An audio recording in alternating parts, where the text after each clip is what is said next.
In the occupied part of Donbass, open irritation and anger of local residents towards the Russian occupation administration is growing. Life in the region is deteriorating at an alarming rate. Donetsk residents are showing photos of bottles with a cloudy brown liquid on social networks. This is the water that is supplied to homes in the city center once every 3 days or even less often.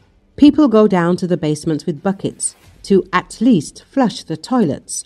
The pressure doesn't even reach the second floor, but you can't drink, cook or brush your teeth with this water.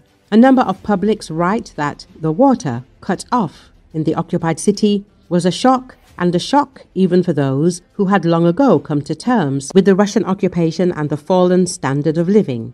The situation is worsened by the 36-degree heat that has covered the occupied region over the past few weeks. People admit they are on the edge. The water main in Donetsk is destroyed.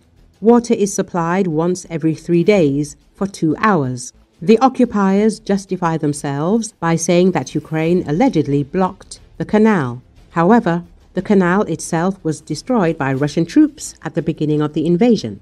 Residents have not forgotten this and blame Putin's clumsy officials for what is happening. But the problems do not end there.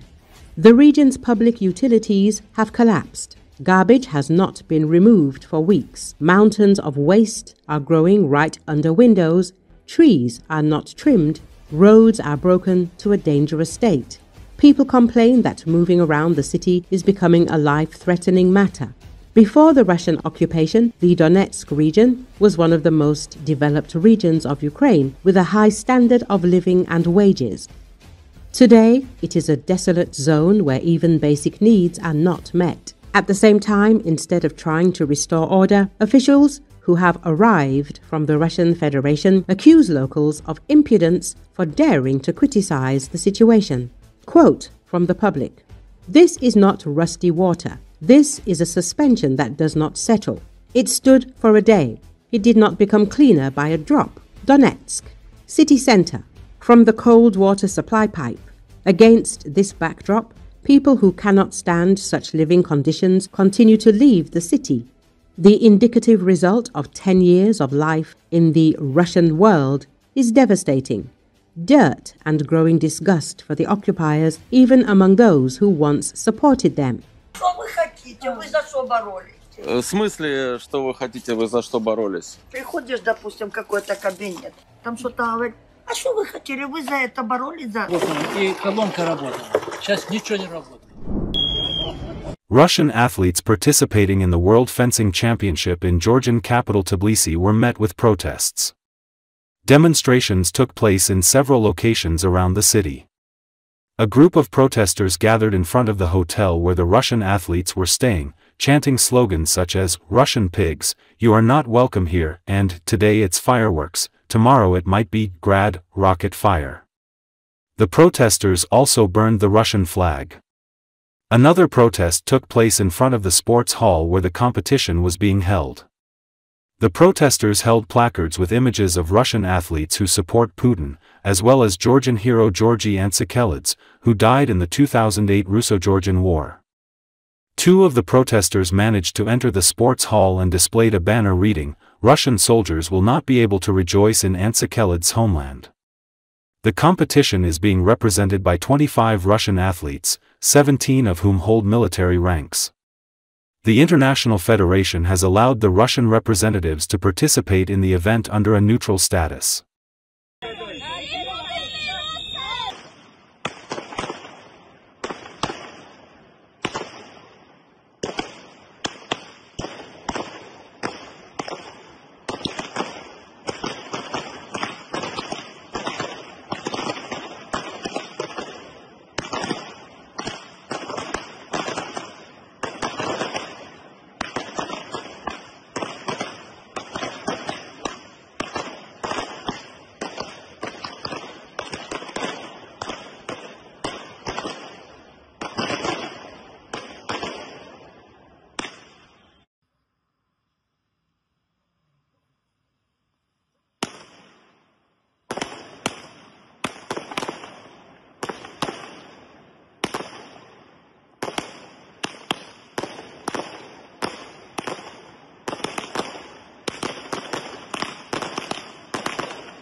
Russia on Sunday scaled down festivities honoring its navy, citing security concerns as continuing Ukrainian drone attacks posed a challenge to the Kremlin.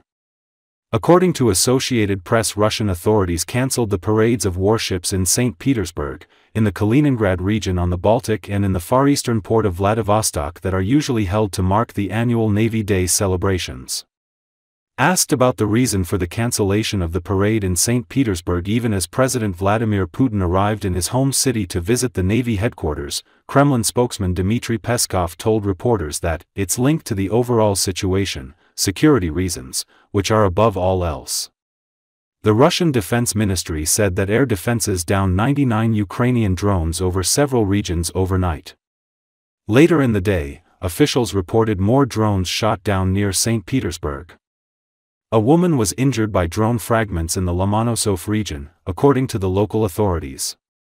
St. Petersburg's Pulkovo airport suspended dozens of flights early Sunday because of the drone threat. On a trip to St. Petersburg, Putin visited the historic Admiralty building to receive reports on four-day naval maneuvers that wrapped up Sunday. The July storm exercise involved 150 warships from the Baltics to the Pacific. Putin vowed to build more warships and intensify the Navy's training, adding that the Navy's strike power and combat capability will rise to a qualitatively new level. Reducing the scale of the Navy Day celebrations reflects Moscow's worries about Ukraine's sweeping drone attacks across the country. Здравствуйте, товарищи! Здравия желаю, товарищ Верховный Главнокомандующий Вооруженными силами Российской Федерации! Поздравляю вас с Днем Военно-Морского флота! Ура! Ура! Ура! Кораблей и судов обеспечения. 120 летательных аппаратов. Основная цель учений – это детальная отработка действий частей и соединений флота при отражении нападения с моря. Решение всего комплекса наиболее сложных, нестандартных, приближенных к боевым, оперативных, тактических и других задач. В том числе с учетом опыта, полученного в ходе специальной военной операции.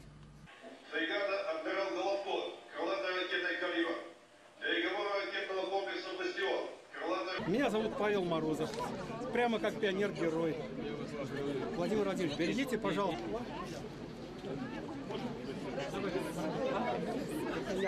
Браво, браво!